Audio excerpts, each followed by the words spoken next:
Hello, my name is Hilary Rose and you're listening to the Live Wild podcast. In this episode, I talk to Karen Egan, a somatic sexologist and embodied consent coach. We discuss what all of that actually means, what that work looks like, and giving yourself permission to take your power back. And just really getting to know your body and mapping your own arousal, mapping your own pleasure, and noticing what you like and reclaiming that as, occupying your whole self, this part of you that is maybe you've had a transactional, functional way relationship with, that's like, we know that orgasm is really good for stress relief. And sometimes we can, take that on board, which then feels quite transactional and maybe not nurturing or self-care. So I do a lot of work around people of, finding a self-care ritual of self-pleasure that takes outside of transactional, having an agenda that's goal-orientated. This episode is sensitive and can be triggering, but there's lots of amazing information and some laughs along the way too. If you're curious, have a listen.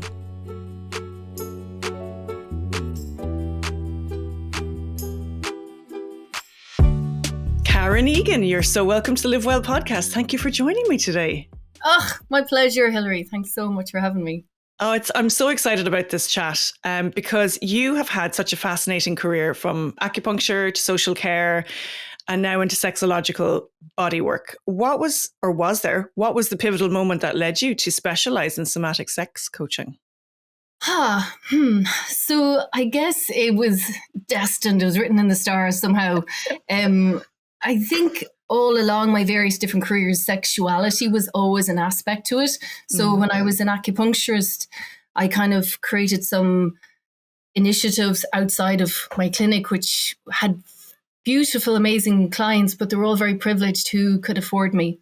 And so I went in and I branched off into initiative in the Simon community, doing ear acupuncture for people who were rehabilitating from drugs and stress release. And also then for 5.5 years, I worked with people who had HIV and AIDS. And so the stigma and the sexuality piece kind of wove itself from a very, early age. And then when I was a behavior practitioner in social care, I was a sex educator and consent advocate for people. And I worked with people who had challenging behavior and often were termed as sexually deviant. So I kind of became really interested in their rights, their sexual rights as human beings. And I think around the age of 40, I would have had I did some talk therapy and some counseling around quite a big significant trauma in my life. And a friend of mine sent me a book, which was kind of quite a surprise given the intensity of what I was going through. And it was this book called Pussy, a Reclamation. And I nearly died when it came in the post. And I was like, what? And she lives in England, but she's Irish. And I was going, we were, chatting lots and, but she hadn't told me that she was going to send me this book. So I dove into this whole exploration of my own body in terms of my sexuality and sensuality. And this is 8 years ago. Wow. And kind of learned that, like, what? There's 8,000 nerve endings on this part of my body that's only function is for pleasure. And I wouldn't, I would have known the body pretty well, but this part was hugely, I was pretty pissed off, but I was also going, okay, let's go for it and explore. So, over the 8 years, I would have went, deep dived into my own connection with my body, my sexuality, Tantra, lots of Tantra trainings and, the School of Womanly Arts, and would have found that I had a lot of shame, even though I would have thought I was quite free. And, parallel working with people around sexual rights, I realized going, hold on a second, my own sexual rights. And the embodied consent piece was a huge discovery of how I treated my own body, this body that I was living in. So through the jigs and the reels, maybe 4 years ago, I heard about this thing called Somatic Sexology and the Wheel of Consent. And I was like, what? You can do trainings on this? Amazing. So that would have like led me into 4 years ago starting to intensively train as a somatic sexologist. Yeah. How would you describe what that is, a somatic sexologist, for somebody who's listening who's gone, this sounds intriguing, but I don't understand? How would you describe it? Yeah. So it's a holistic approach to our sexuality, recognizing that our pleasure in our body and our sexuality resides in our body. Sexual experiences resides in our body, our tissues, our trauma resides in our body, and our pleasure resides in our body and in our beautiful brain, our mind. So it's a felt sense of what your sexual development, your sexual expression, your erotic nature is, and it's coming from the inside. So it's this whole, descending to ascend kind of thing, of coming into your body and developing a whole different relationship with your body, connecting, feeling at home in it, feeling at ease, confident with inside your body. And yeah, it's outside of the tricks and the things that we can learn about our various different strokes or techniques. It's deeper. It's way, way deeper. And so I suppose a lot of people would struggle with the idea of exploring their sexuality in a structured way with somebody. How would you introduce someone to this work in a way that feels safe and inviting? And because I think it sounds intriguing, but also I'd be a bit like, oh, Jesus, I can't. So how would you introduce it to somebody? Like introduce that, if they're coming in for a session or... Yeah. So I suppose I have a free discovery call with folks just to see if what they want support with is something I can help them with.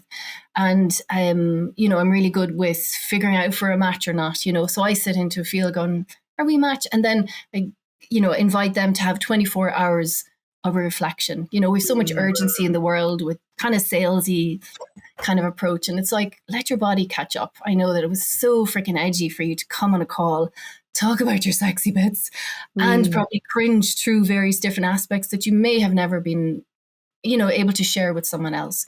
So then when there's a readiness, people are often come to me and it's like, it's time, it's like they're so ready. And, I'm so trusting that people know what time it is. It's time to do this work here. And then, sometimes it's the final frontier with their health. They've taken care of their mind through meditation. They've taken through healthy eatings, all these patterns and things. And then their sexuality is the piece that's missing for them and their intimacy with themselves and maybe in the relationship with their partner. So, the practices that I do are very, very simple and very profound. And it's lots of different, I'm trying to think what your question was again. How do I introduce? Yeah, I mean, I suppose what the question is like, how would you introduce it in a structured way that makes them feel safe? Yeah. So a structured way is the sessions are all co-created and they're client empowered. So Brilliant. Choice is at the core of every single thing. And, I'm not an authority over anybody, over their body, over their experiences. So I create a space where they're enabled to speak up and have agency and voice their needs. So there's some very basic practices, like even from, if somebody comes to me in person, I have a therapy room next to my home, and, offering choice of where do you want to sit? And, they're like, oh, where do you want me to sit? And I'm like, what if you could choose? And so from the moment they're coming in, I'm like, and where would you like me to sit? So there's like maybe 4 options. And already some people are maybe, they're like, oh my God, I didn't think I could ask for what I wanted. Or, and this whole thing of we're great at playing roles. Well, like now I'm in a yoga class and I have to sit like this and or we're doing this the whole time. And so the structured piece is figuring out then what it is you want to get out of this session, what's your long-term goals? And this is already kind of, in an intake form, but what do you want to get out of here? I just want to feel into my body. I just want to land. So then we co-create practices. So I have suggestions and going, okay, so we could do this or this, and which feels like, oh, this feels interesting. Tell me more. So we co-create, it's called an educational agreement. So it's like, I want that. Okay, so how do we get there? So there's an intention for every session. They're always different. And then like, how do we get there? And that's the practices. So, and I have a timer. So everything is timed in terms of, for the suggestion of like, so this can take 10 minutes or 20 minutes. Which would you prefer? So again, it's the agency and choice. Yeah, let's try 10. Okay, maybe let's try 20. And I'll never go beyond what they've said. And then the timer is basically, that this is going to end, and you can always end it before as well. So it's very structured, even though it's very nonlinear to get there. And, I follow the right use of power. And that's all about just naming the power dynamics. I'm in the facilitator practitioner role, and I'm in the up power position. And often when we're a client or a customer, we're in the down power position. And often that's where we haven't been able to speak up for ourselves or to have agency to bring about change, or, because we've put up with a lot of things. We've been coerced and pressured into a lot of things. We endure. So given that, naming it, going, I'm not the authority over your body or your experience. And,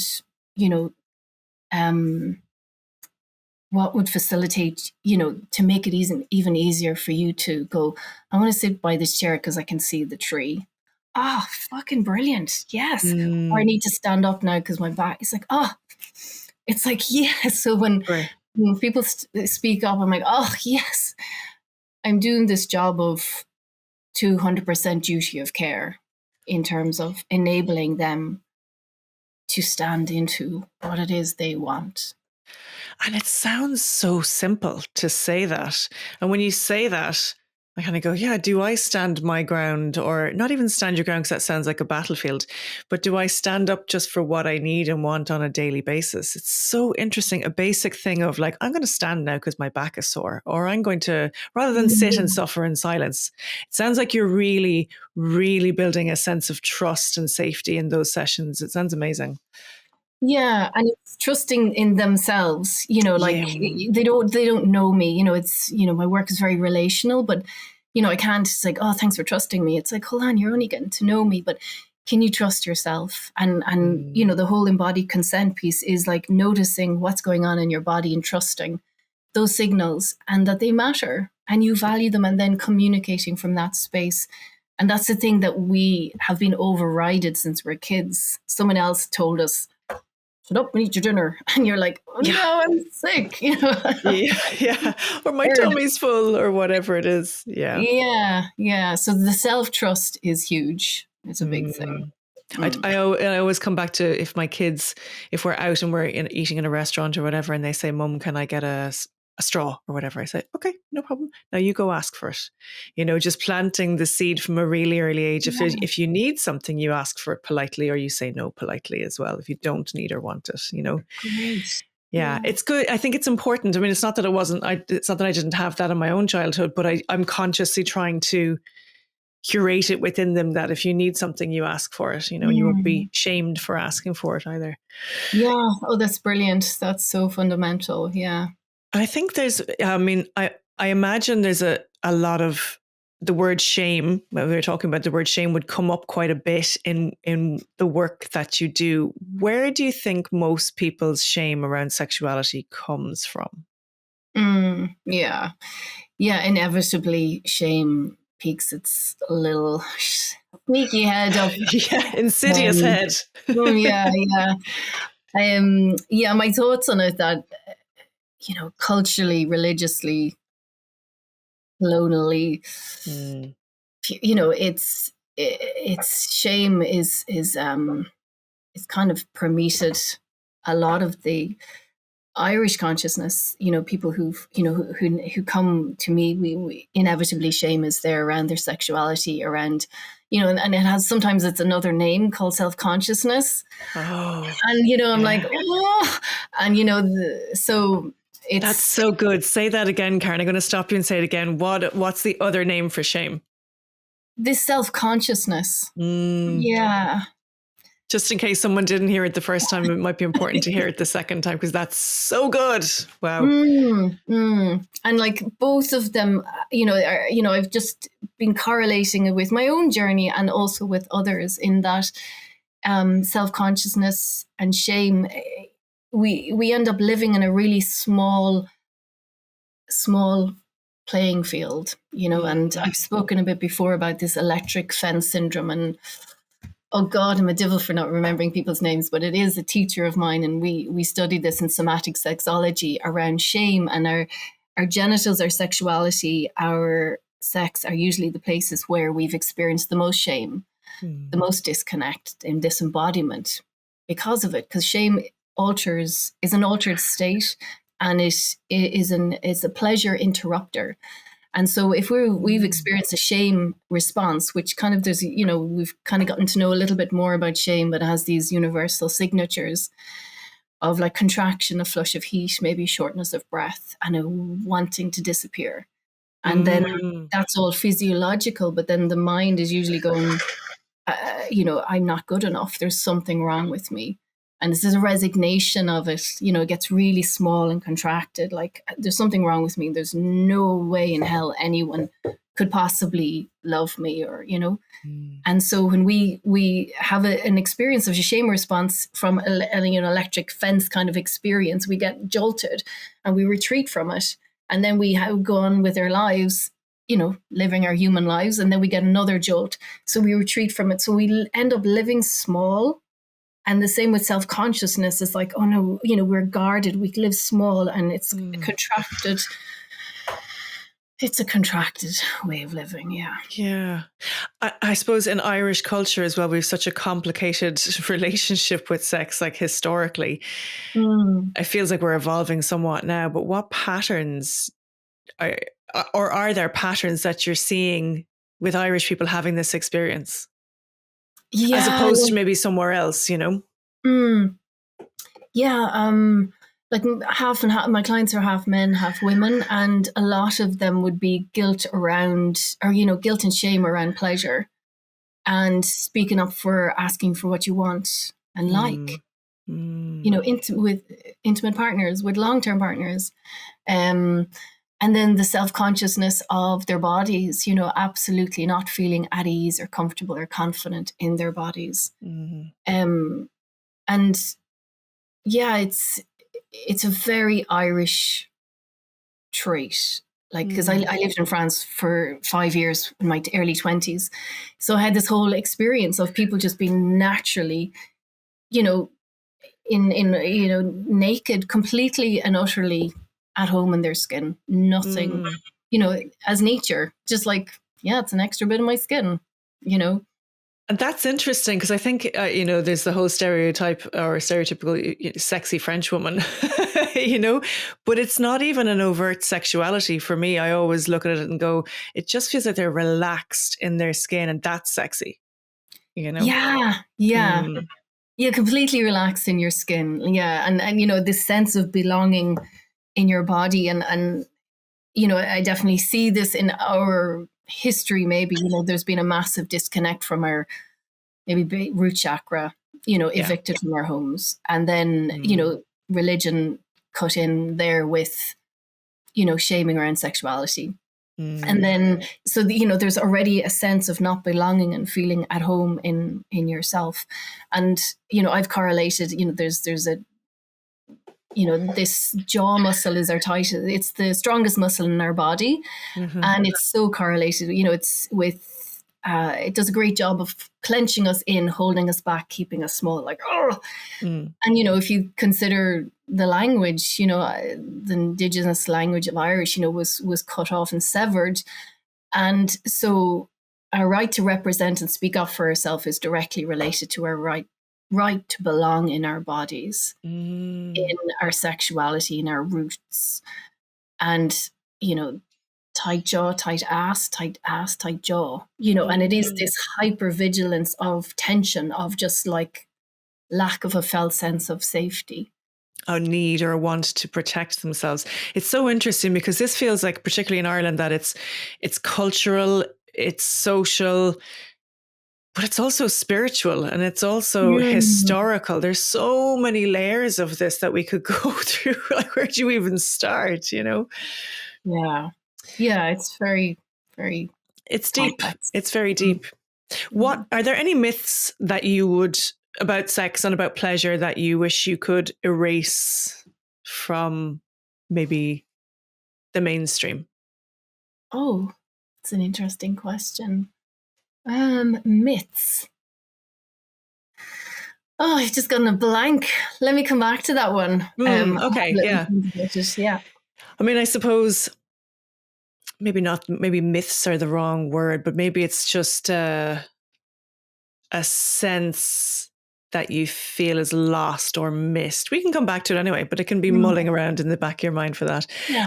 I suppose the idea of consent has become such a mainstream conversation now, which is brilliant. What do you feel people are still misunderstanding about the word consent itself and even embodied consent, and what's the difference? Yeah, I know that's a great question. It's something that I'm very passionate about. So what I see, my thoughts in a consent has only got to do with sex. It's been taught like that. However, consent is in every single part of our relationships and our boundaries in consent. And I've done, really deep dive training into the wheel of consent, which is this sex educator over in America, Betty Martin. So it's an embodied sense of coming into your body and feeling where your somatic yes and somatic no is. And because when we are in a situation where we need to speak up for ourselves and we maybe perceive threat or we're in threat, our cognitive executive mind decision-making process and our ability to communicate goes offline. And also we have a great need to belong. And often if we have strategies of belonging, which may come from people pleasing, we will seek to belong to that person, to say yes, to get approval, to get a belonging. So it's coming from that just tiny piece. And I love all parts of us. Like, I bring in every single part of our minds, our bodies, our heart, our gut, and our sexuality. So I really think the importance for me is intertwining all of them.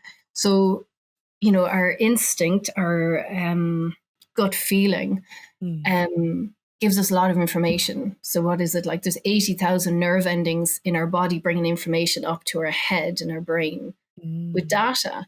So we know instinctively in our belly, in our animal belly, what our yes and our no is, and what is like the red flag and get the fuck out of there, and mobilizing ourselves, or, moving a hand away or a gesture or something in these situations. So embodied consent gives us more choice.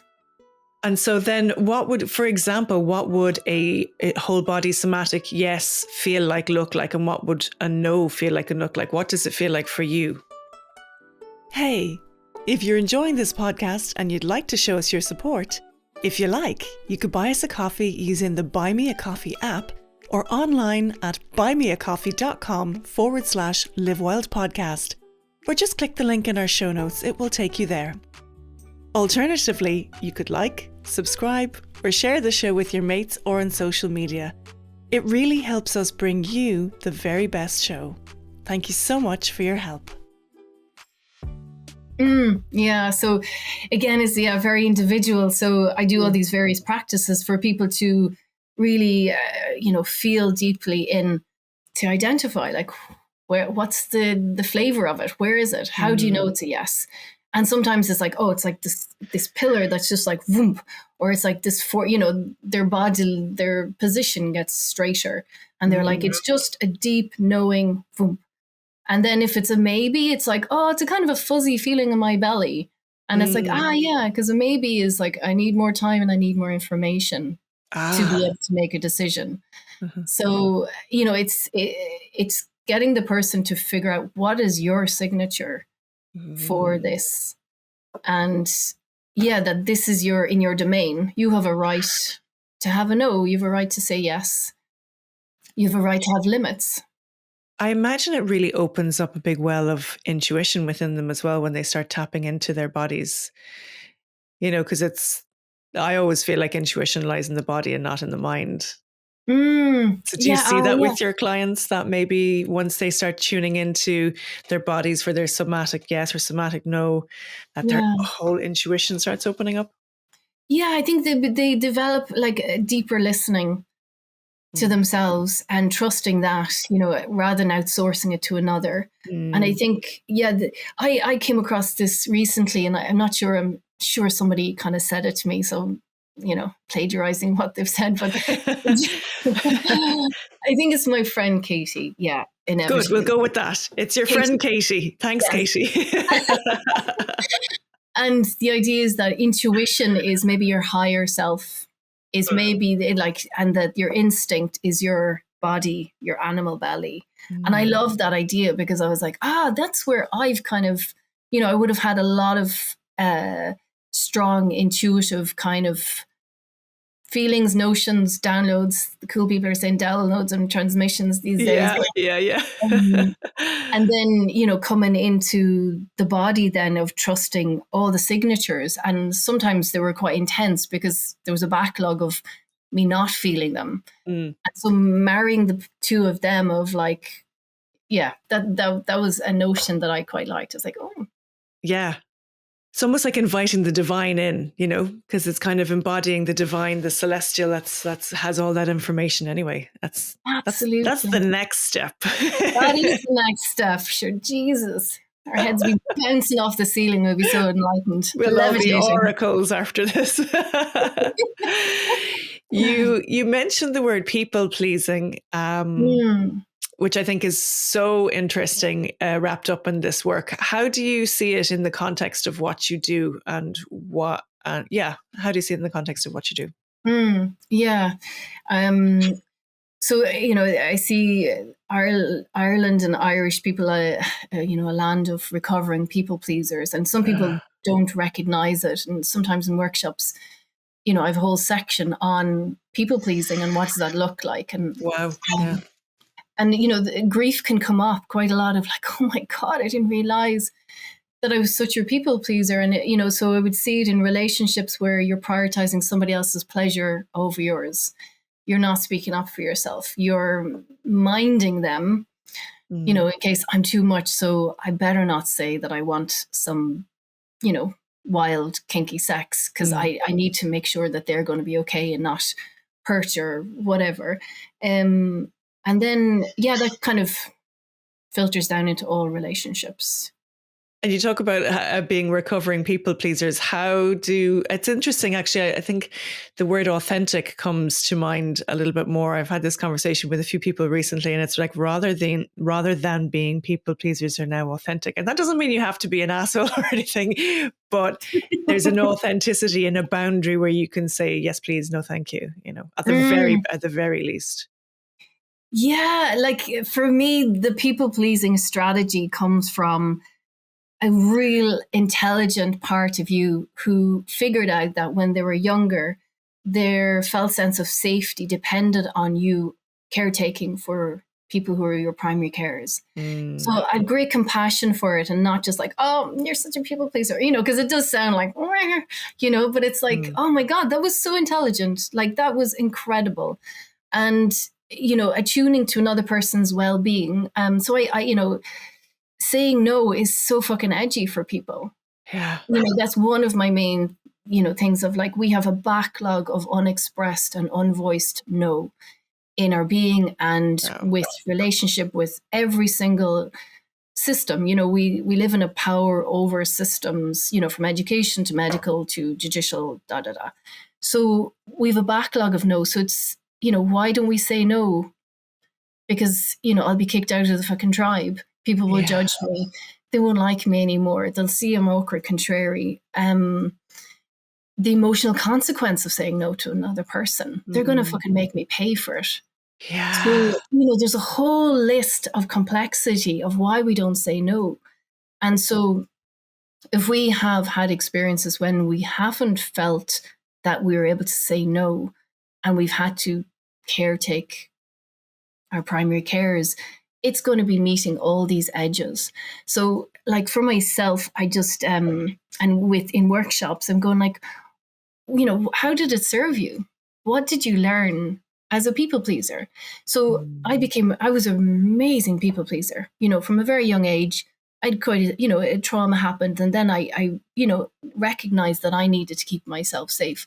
So I was able to tune in very carefully into observing what was going on in people and adapt my own self. So self-manipulating, which was very painful at times. I didn't recognize until I was a teenager. I was like, oh my God, and now I recognize that, in my various vocations and careers, I went to China to do my clinical and I studied with these masters and in acupuncture and Chinese medicine. Wow. A lot of the diagnosis comes in observation. So you're observing a person, their posture, their breathing, their eyes, where they're looking, the flush, the color, the smell. So like it became a bit of a running joke. They were like, where's the weird Irish girl with the weird eyes? I'd be, like, oh, thank you. I never felt so disapproved in my life. They just thought I looked really odd. I was in a very remote part of China. And so I did be able to do a diagnosis based on my observation and attuning to what was going on, and go, there's unexpressed grief there. And maybe that's due to, and that's and that's affecting this harmony of the stomach. And maybe they're experiencing stomach issues, insomnia, And then, the doctor would take notes and ask inquiries. And I'm like, yeah. So I became really fucking good as a people pleaser for observing. And the same then I was as a behavior practitioner. I worked with people who maybe had nonverbal, which, it's not accurate. They had communication skills, but we just didn't pick up on it. And, so it was kind of looking at all their stress signatures, their cues for, dis-ease, feeling uneasy in themselves to prevent, and so basically I was able to see when they were going to have an escalation or an episode of challenging behavior or self-injurious behavior and be able to avert that. So I always go like, this was being a people pleaser was amazing. And what was the benefits? And then now looking at like, okay, so where is it constricting in your life? And okay, you're in an adult relationship with someone and you're being a people pleaser and you're not getting your needs met and you're having shit intimacy. And okay, so it's like, does it feel like time to step out of this and meet all those parts with a felt sense of compassion and safety and all the bits that, were exiled to basically survive? I love that you say it's to survive because it was a survival tool, but now you can flip it and it can become a superpower, I suppose, really, can't it? Yeah. And the for me, the missing part in a lot of this is the compassion. Having compassion, like it's like, oh, you were such a sweetie, like well done, like yeah. Oh. Yeah, and thank you for keeping me safe for all those years, and thank you for because the wellness industry, we can come at ourselves with another shtick, like, oh no, I'm so useless, it's like, oh, sweetie. Yeah, it's so true. I think. What are your thoughts on the wellness industry? Actually, I think it's amazing that it has opened up. It wasn't really readily available when I was in my 20s. But there's a lot of noise as well, and a lot of people wanting to offer from a genuine place. What are your thoughts on that? Yeah, like I suppose it is amazing to see so much beautiful work being done and so many people. It's becoming a normal conversation. And I suppose I would have, since I was 18, I was doing Reiki and I was doing herbs. And so I suppose I would have been in seeing all of this now. I guess I do urge people around just really discerning of who you give access to. Your vulnerabilities, your inner world, your trauma, your, the tender parts of you, because some people are they've suddenly just in the last year, and now they've amazing work. Or what struck me on Instagram was I didn't know what fucking Instagram was a year and a half ago, and then I was like, whoa! And somebody's like, "Have you got your copy?" And I'm like, "My copybook? Like, what the fuck?" So I came from the world of when I was an acupuncturist and I had a wee clinic there. I got a write up in the Galway Advertiser, and the reporter loved what I did, and then so basically I had like 20, 30 people a week, for years, so I got set up in a really good platform. So here I was just like, oh my God, everyone has fucking PhDs and copy, whatever the fuck that is, and can't, like graphic design, like what? So I remember being quite overwhelmed. And then I suppose the more edited I saw things, I think you talked about authenticity, and I was like starting to discern myself. And I guess coming into your discernment in Chinese medicine lies in your small intestine, and that's your gut. And it's like when you feel that, like when you smell something, it's like asking people like their qualifications, their supervision. I'm big into ethics and integrity and just that holding space for people. You carry 200% duty of care, and you go, I know some people are, it might be controversial for some people, but I'm like, Jeannie Mac, I want to make sure that I have somebody supervising my work. So I'm highlighting my blind spots so that I don't become triggered by a client and then like loop back into them, being re-traumatized or whatever. So I just kind of go, just really discern who gets access to you, Yeah. Also, I think many people, particularly women, have been conditioned to disconnect from their bodies. What would be your advice for reclaiming bodily autonomy and pleasure? Well,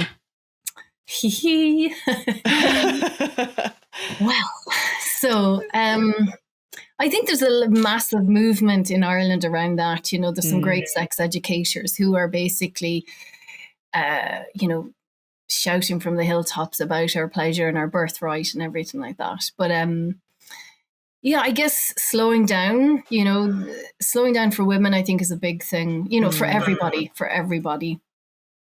And just really getting to know your body and mapping your own arousal, mapping your own pleasure, and noticing what you like, because, and reclaiming that as, occupying your whole self, this part of you that is maybe you've had a transactional, functional way relationship with, that's like, we know that orgasm is really good for stress relief, and sometimes we can, take that on board, which then feels quite transactional and maybe not nurturing or self-care. So I do a lot of work around people of, finding a self-care ritual of self-pleasure that takes outside of transactional, having an agenda that's goal orientated.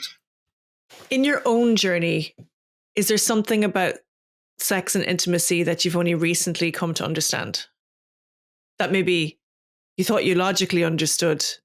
This is a bit of a non-question question. But is it something that you thought that you understood that you're only understanding on a deeper level now on your own journey?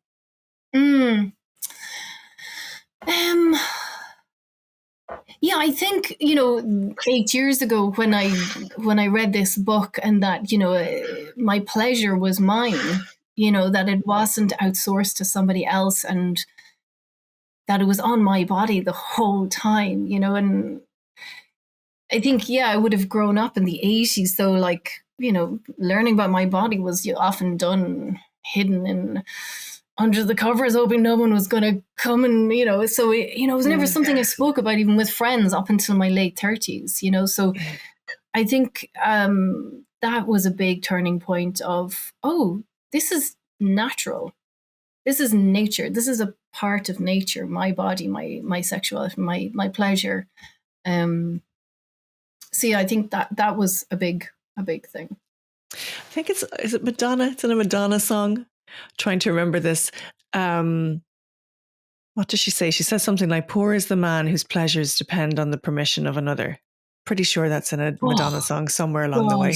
Yeah. Of course. What a fucking legend. Yeah. You know, she was really doing it in the 80s, just making sexuality seen and heard. You know, it was really interesting to grow up watching that. Yeah, it was wild. It was wild, wasn't it? Yeah. And I suppose then if you think of, you know, your impression of sexuality from an early age, like if we could redesign how we teach sexuality and consent from childhood, what would that look like? Yeah. Yeah, I don't have any children, so I don't have that kind of lived experience of how it would be. And I see some people doing it in a really beautiful, natural way where you're meeting questions with an openness and a curiosity, because often kids have, and we have, you know, come and ask questions and we've been shut down. So I guess the opposite of shutting down and giving appropriate information to the age appropriate that they can take on. And like, yeah, getting, making it like a normalized conversation, you know, just that it becomes, you know, and I have some friends who've got kids and teenagers, and they've been reclaiming, you know, they're maybe in their 50s, they're being reclaiming their sexuality and sensuality after a long-term relationship or whatever. And they're, you know, living this vibrant and enlivened life, but yet they've like, oh no, I can't tell my teenage daughter. And I'm like, you know, so they would have experienced a lot of shame around their own sexuality, around their own, you know, promiscuousness, you know, but I was like, you know, it's open conversations. And yeah, I think coming at it with like, yeah, this is amazing. You know, our bodies are amazing. Yeah. You know, look what it can do, or, you know, just allowing exploration with absolute curiosity and joy, because it's very innocent. Our bodies are very innocent. Our sexuality is very innocent, you know. So innocent. I think as well, there's also a piece where parents probably, you know, myself included, need to kind of step up, because a lot of the sex education now is done in school. So parents kind of go, great, that's taken care of. I don't have to have that conversation. You know, and I'm sure like my son's coming into the age where he'll probably start asking questions soon, you know? So yeah, I feel like it's probably on the parents as well as the school to have, like you said, that open, curious, conscious conversation, that it's not to be shamed. He asked a question, something like, where do babies come from? He didn't ask me. So I'm still waiting to hear the answer, because the only thing he told me was, I'm sorry I asked.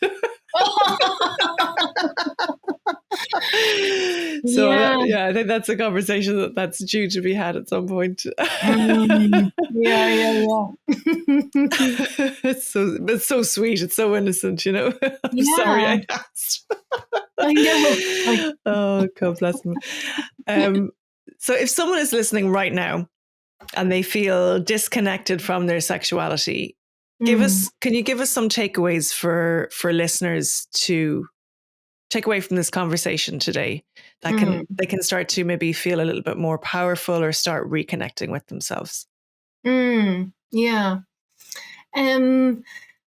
Yeah, like there's a, you know, even a simple quiet practice in the mornings, if you wake up, like putting your hands on your body, like on your breasts, your chest, on your genitals, and I guess just noticing what's happening in the body, you know, and without an agenda to change it, to have a goal, and like maybe even massaging, you know. I give home practices, and somebody was like, oh my God, this is the best homework ever. I'm like, so your self-pleasure practice now for the next 2 weeks until we see each other. But like just gentle massaging on parts of the body where we maybe have not touched because we've gone, oh, that's only when I get turned on, or, so a beautiful breast massage and really slowing down by half. And, a genital massage and slowing down by half. And the thing is, when we slow down, we feel more. And when we feel more often, we feel our emotions and we feel our body more. And I suppose, the name of what I call like Kuan is like safe harbor. And that's the two things that I see, that we haven't been fostered to feel safe in our bodies or our emotions. So yeah, that's self-touch with reverence. And even if you can't say that like, oh, I love my body, because often we're so far away from it, but just can I be with tenderness? And sometimes, there's a real tenderness and a grief maybe that emerges when we are so mindfully or consciously with ourselves. That is so lovely. Key takeaway, slow down. Slow down. Slow down. Yeah. Karen Egan, you've been on the Live Well podcast. So we always do a quick fire round at the end. Are you ready for your quick fire round? I am. I've been listening. I know that it's happening. Karen Egan, do you believe in magic? Absolutely. Yes. If you could distill yourself down to an essence, what would that essence be? An otter, giddy goat, unicorn. I don't know. I love it. Playful. What's the wildest thing you've ever done?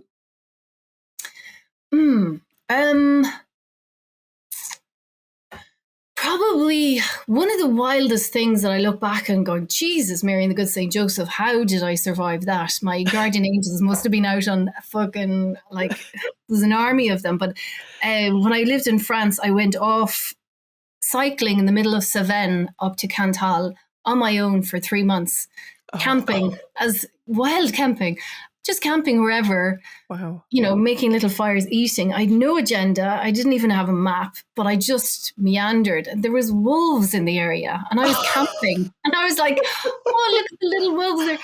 But so that was probably the wildest thing I did. And after 3 months, I came and I phoned my folks, and my dad was like on the phone. He was like, what the fuck? Nearly ate the head off me. My mom came on crying.